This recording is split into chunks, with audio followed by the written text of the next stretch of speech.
Morning guys. आज आपल्याला ट्रान्सफॉर्मरचा topic शिकायचा आहे.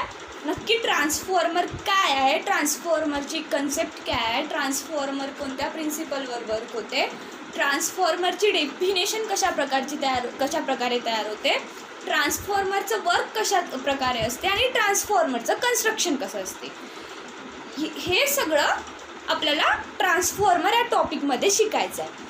आता बघा, AC सप्लाय माहिती आहे तुम्हाला. AC सप्लाय हा जनरली 2 टाईप्सचा असतो, सिंगल फेज AC सप्लाय आणि 3 फेज AC सप्लाय. तर सिंगल फेज AC सप्लायचं व्होल्टेज किती असते, 220 वोल्ट, आणि 3 फेज AC सप्लायचं व्होल्टेज 440 वोल्ट. पण power system, electrical power system म्हणजे काय? इलेक्ट्रिकल पॉवरचं जनरेशन, इलेक्ट्रिकल पॉवरचं ट्रान्समिशन, इलेक्ट्रिकल पॉवरचं डिस्ट्रीब्युशन म्हणजेच इलेक्ट्रिकल पॉवर सिस्टीम. जेव्हा जनरेट झालेली इलेक्ट्रिसिटी आपण ट्रान्समिट करू आणि ट्रान्समिट झालेली इलेक्ट्रिसिटी जेव्हा डिस्ट्रीब्युशन सेंटरला जाते आणि डिस्ट्रीब्युशन सेंटर कन्झ्युमरच्या आवश्यकतेनुसार प्रत्येक सेक्टरला इलेक्ट्रिसिटी प्रोव्हाइड करते, ही सर्व प्रक्रिया म्हणजे इलेक्ट्रिकल पॉवर सिस्टीम. तर जनरेशन, इलेक्ट्रिकल जनरेशन आपल्या माहितीनुसार electrical generation 11 kV, 33 kV, 66 kV, 132 kV, 440 kV या किलोवोल्टमध्ये होते. पण आता कन्झ्युमरला आवश्यकता 3 फेज सप्लायची आहे, म्हणजेच त्याला किती वोल्टची आवश्यकता आहे, 440 वोल्टची आवश्यकता आहे. आता जनरेट झालेली इलेक्ट्रिसिटी 11 kV आहे, म्हणजे आपण 11 किलोवोल्टची इलेक्ट्रिकल पॉवर जनरेट केली. पण कन्झ्युमरला आवश्यकता कितीची आहे, 3 फेज AC सप्लायची, म्हणजेच 440 वोल्टची. मग तो 11 kVचा सप्लाय घेऊन 440 वोल्टचा वापर करेल आणि बाकीचा सप्लायचा काय होईल, लॉस होईल. म्हणूनच अशा वेळेस 11 kVचा सप्लाय म्हणजे 11 किलोवोल्टचा सप्लाय 440 वोल्टमध्ये किंवा 220 वोल्टमध्ये कन्वर्ट करायचा असतो. त्या ठिकाणी जे यंत्र वापरतात त्यालाच म्हणतो आपण ट्रान्सफॉर्मर. तर ट्रान्सफॉर्मर काय झालं, ट्रान्सफॉर्मर हे असं यंत्र झालं की कन्झ्युमरच्या आवश्यकतेनुसार, त्याच्या गरजेनुसार जेव्हा हा मॅक्झिमम व्होल्टेज मिनिमम व्होल्टेजमध्ये कन्वर्ट करतो किंवा मिनिमम व्होल्टेज हा मॅक्झिमम व्होल्टेजमध्ये कन्वर्ट करतो, त्या यंत्राला आपण म्हणतो ट्रान्सफॉर्मर. समजलं? ट्रान्सफॉर्मर काय झाला, व्होल्टेजला कमी किंवा जास्त करून इलेक्ट्रिकल पॉवर एका सर्किटमधून दुसऱ्या सर्किटमध्ये ट्रान्सफर करतो, त्या यंत्राला म्हणतो आपण ट्रान्सफॉर्मर. आता आपल्याला माहिती आहे MSCB म्हणजे आपल्या घरपर्यंत MSCB थ्रू सप्लाय येतो. MSCB थ्रू सप्लाय जिथे 3 फेज सप्लायची आवश्यकता असते तिथे 3 फेज सप्लाय येतो, जिथे सिंगल फेज सप्लायची आवश्यकता असते तिथे सिंगल फेज सप्लाय येतो. पण आपण 3 फेज सप्लाय हा म्हणजे 3 फेज सप्लाय हा सिंगल फेज सप्लायमध्ये इझिली कन्वर्ट करू शकतो. त्यामुळे जनरली आपण जेव्हा व्होल्टेज कन्वर्जन करतो तेव्हा 3 फेज सप्लायमध्ये म्हणजे जनरली 440 वोल्टमध्ये करतो. तर आता ट्रान्सफॉर्मरची डेफिनेशन तुम्ही कशी लिहू शकता, मग जे यंत्र इलेक्ट्रिकल पॉवर एका सर्किटमधून दुसऱ्या सर्किटमध्ये ट्रान्सफर करते, व्होल्टेजला कमी किंवा जास्त करून, त्या यंत्राला आपण काय म्हणू, ट्रान्सफॉर्मर. पण ट्रान्सफॉर्मर जेव्हा इलेक्ट्रिकल पॉवर ट्रान्सफर करतो किंवा व्होल्टेजला कमी किंवा जास्त करतो, त्याची एक कंडिशन असते, त्यावेळेस तो त्याची फ्रिक्वेन्सी चेंज करत नाही. म्हणजे ज्या फ्रिक्वेन्सीवर इलेक्ट्रिकल पॉवर आपला ऑपरेट होतो त्याच फ्रिक्वेन्सीवर transformer primary circuit to secondary circuit electrical power transfer करतो. म्हणजेच ट्रान्सफॉर्मर काय झालं, असे यंत्र जे फ्रिक्वेन्सीला न बदलवता व्होल्टेजला कमी किंवा जास्त करून इलेक्ट्रिकल पॉवर एका सर्किटमधून दुसऱ्या सर्किटमध्ये वाहून नेतो, त्या यंत्राला आपण काय म्हणू, ट्रान्सफॉर्मर. आता ट्रान्सफॉर्मरचं कन्स्ट्रक्शन कसं असते, कन्स्ट्रक्शन म्हणजे तो कशा प्रकारे तयार केला जातो. ट्रान्सफॉर्मरचे मेनली 2 पार्ट्स असतात. ट्रान्सफॉर्मरचे जनरली 2 पार्ट्स असतात, ते म्हणजे ट्रान्सफॉर्मरची वाइंडिंग आणि ट्रान्सफॉर्मरचं कोअर.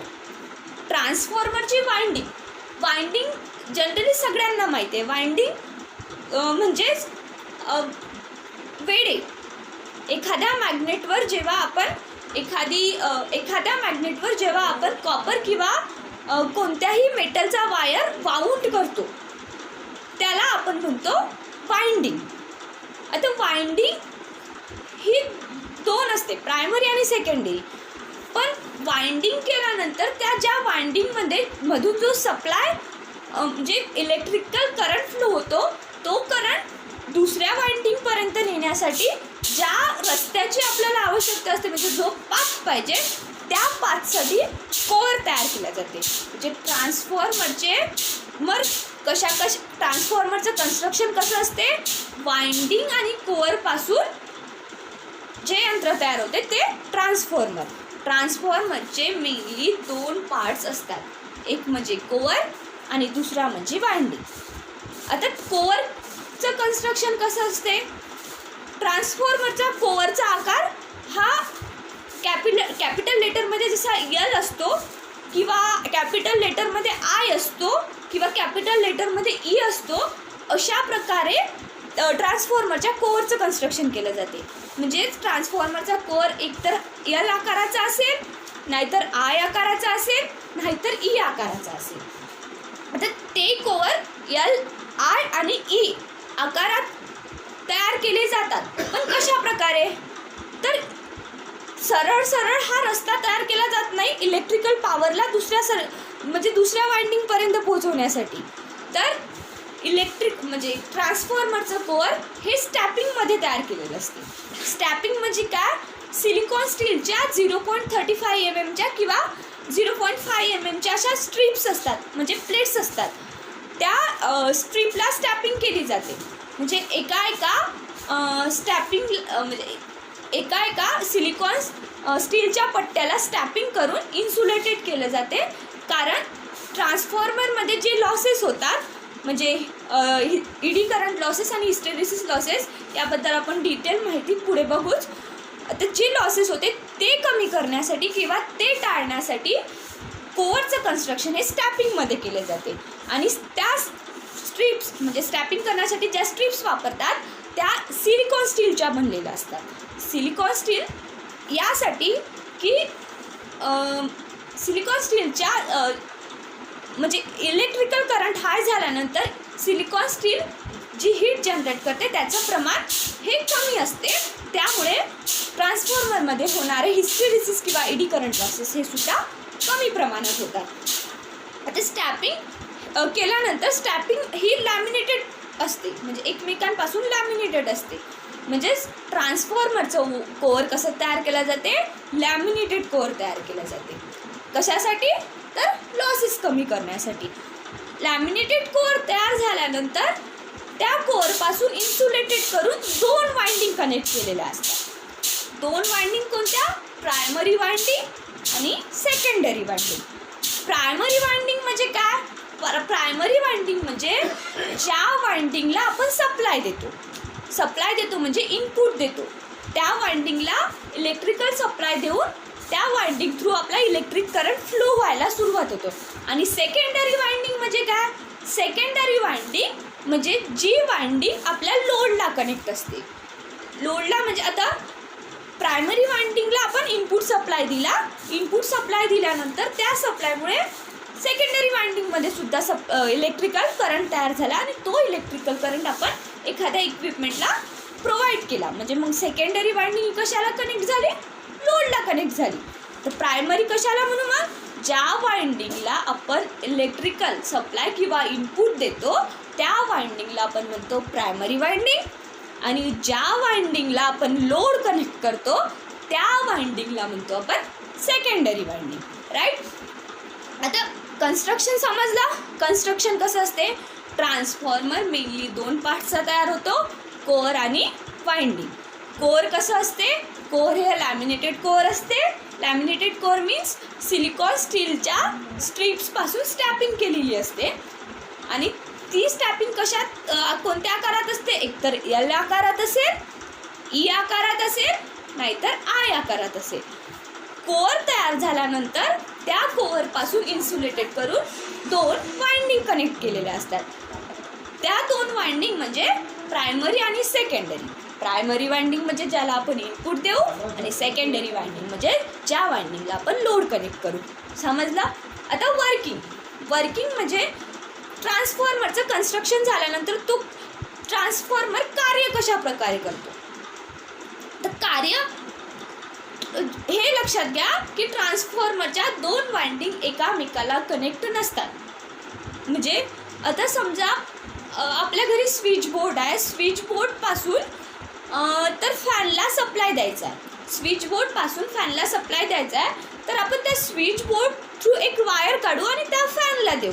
म्हणजेच फॅन आणि आपला एक बोर्ड, इलेक्ट्रिकल बोर्ड कशा थ्रू कनेक्ट आहे? Wire through. पण अशा प्रकारचं काहीही कन्स्ट्रक्शन ट्रान्सफॉर्मरमध्ये नसते. म्हणजे प्रायमरी वाइंडिंग आणि सेकंडरी वाइंडिंग कोणत्याही वायर थ्रू किंवा कोणत्याही साधना थ्रू कनेक्ट नसते. मग आता विचार करा की प्रायमरी वाइंडिंगमधलं जर इलेक्ट्रिकल करंट होत त्यात म्हणजे इलेक्ट्रिकल करंट फ्लो होत असेल, मग सेकंडरी वाइंडिंगमध्ये कसा येतो?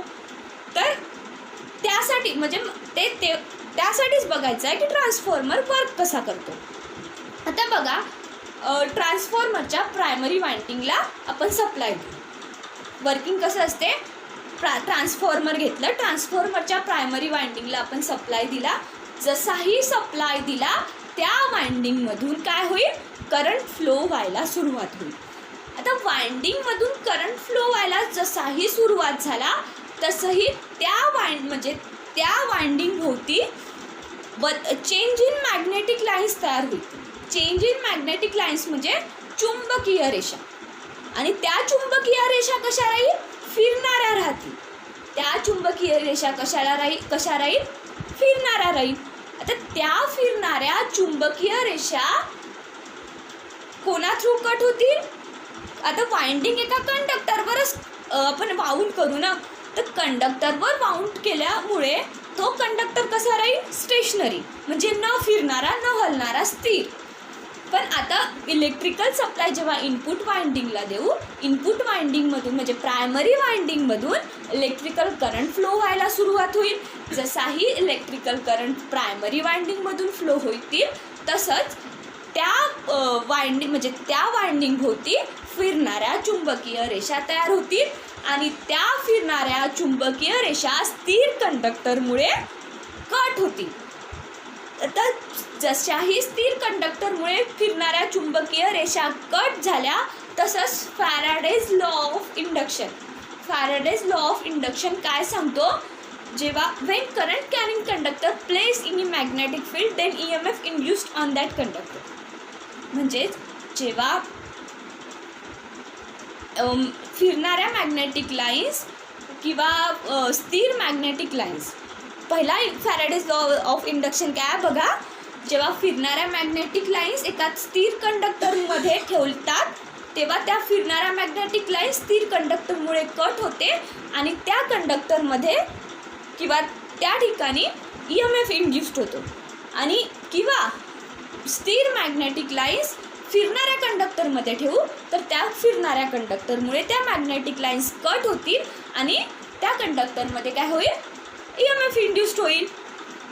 हे फॅराडेज लॉ ऑफ इंडक्शन आहे. म्हणूनच फॅराडेज लॉ ऑफ इंडक्शननुसार काय होईल? त्या फिरणाऱ्या मॅग्नेटिक लाईन्स स्थिर कंडक्टरमुळे कट होतील आणि स्थिर कंडक्टरमुळे जशाही त्या मॅग्नेटिक लाईन्स कट झाल्या तसंच तिथे EMF इंड्युस्ड होईल. EMF इंड्युस्ड म्हणजे व्होल्टेज जनरेट होईल. जसाही व्होल्टेज आला तसंच काय होईल? करंट जनरेट होईल आणि करंटमुळे तिथे फ्लक्स जनरेट होते. आता ते प्रायमरी वाइंडिंगमध्ये जे नंबर ऑफ फ्लक्स आहे ते नंबर ऑफ फ्लक्स सेकंडरी वाइंडिंगला लिंक होतील. का? कारण ते फिरणारे आहे. आता ते फ्लक्स लिंक झाले सेकंडरी वाइंडिंगला जसेही फ्लक्स लिंक झाले तशा तिथे सुद्धा फिरणाऱ्या मॅग्नेटिक लाईन्स तयार होतील आणि फिरणाऱ्या मॅग्नेटिक लाईन्स तिथे सुद्धा स्थिर कंडक्टरमुळे कट होईल आणि स्थिर कंडक्टरमुळे कट झाल्यामुळे तिथे काय होईल? EMF इंड्यूस्ड होईल. EMF म्हणजे व्होल्टेज जनरेट होईल आणि व्होल्टेज जनरेट झाल्यामुळे काय होईल, करंट फ्लो व्हायला सुरुवात होईल आणि तोच करंट सेकंडरी वाइंडिंगमधून आपण जे लोड कनेक्ट करू त्या लोडला मिळेल. ट्रान्सफॉर्मरचं वर्किंग समजलं. ट्रान्सफॉर्मर आहे, ट्रान्सफॉर्मरच्या प्रायमरी वाइंडिंगला आपण सप्लाय देऊ. सप्लाय दिल्यानंतर त्या वाइंडिंगमधून करंट फ्लो व्हायला सुरुवात होईल. करंट फ्लो जसाही व्हायला सुरुवात होईल त्या कंडक्टर भोवती किंवा त्या वाइंडिंग भोवती फिरणाऱ्या मॅग्नेटिक लाईन्स तयार होतील. फिरणाऱ्या मॅग्नेटिक लाईन्स त्या स्थिर कंडक्टरमुळे कट होईल आणि जशाही त्या चुंबकीय रेषा स्थिर कंडक्टरमुळे कट होतील तसंच त्या कंडक्टरमध्ये EMF इंड्यूस्ड व्हायला सुरुवात होईल. EMF इंड्यूस म्हणजेच व्होल्टेज जनरेट होईल आणि त्या व्होल्टेजमुळे प्रायमरी करंट तयार होईल आणि प्रायमरी करंटमुळे काय होतील, प्रायमरी म्हणजे करंटमुळे काय होतील, फ्लक्स जनरेट होईल आणि तेच फ्लक्स सेकंडरी वाइंडिंगला लिंक होईल आणि सेकंडरी वाइंडिंगला ते फ्लक्स लिंक झाल्यामुळे तिथे सुद्धा फिरणाऱ्या चुंबकीय रेषा तयार होतील. सेकंडरी वाइंडिंगच्या कंडक्टरमुळे त्या फिरणाऱ्या रेषा कट होतील आणि त्या कट झाल्यामुळे तिथे सुद्धा EMF इंड्यूस्ड होईल आणि EMF इंड्यूस झाल्यानंतर सेकंडरी वाइंडिंगमधून सुद्धा करंट फ्लो व्हायला सुरुवात होईल आणि तो सेकंडरी करंट कशाला मिळेल, लोडला मिळेल. अशा प्रकारे एखादी ट्रान्सफॉर्मर वर्क करेल. आता यातून मी म्हटलं की प्रायमरी वाइंडिंग आणि सेकंडरी वाइंडिंग एकमेकाला कनेक्ट नसते, तर ते फ्लक्स म्हणजे प्रायमरी फ्लक्स सेकंडरी फ्लक्सला लिंक होते. हे प्रिन्सिपल आहे म्युच्युअल इंडक्शन. म्हणजेच ट्रान्सफॉर्मर हे म्युच्युअल इंडक्शन प्रिन्सिपलवर वर्क होते. समजलं. हे ट्रान्सफॉर्मरची डेफिनेशन, ट्रान्सफॉर्मरचं कन्स्ट्रक्शन आणि ट्रान्सफॉर्मरचं वर्किंग. आता यानंतर आहे ट्रान्सफॉर्मर किती टाईपचे असतात, ट्रान्सफॉर्मरचे टाईप कोणत्या बेसिसवर पडले आहे हे आपण नंतर म्हणजे यानंतरच्या व्हिडिओमध्ये पाहू. व्हिडिओ कसा वाटला ते तुम्ही सांगा. आणि एक अजून माझं सजेशन, लॉकडाऊन आहे, घरीच राहा, सुरक्षित राहा, विनाकारण घराबाहेर पडू नका, स्वतःचा जीव धोक्यात टाकू नका आणि लॉकडाऊनचा नियमांचा उल्लंघन करू नका. थँक्यू.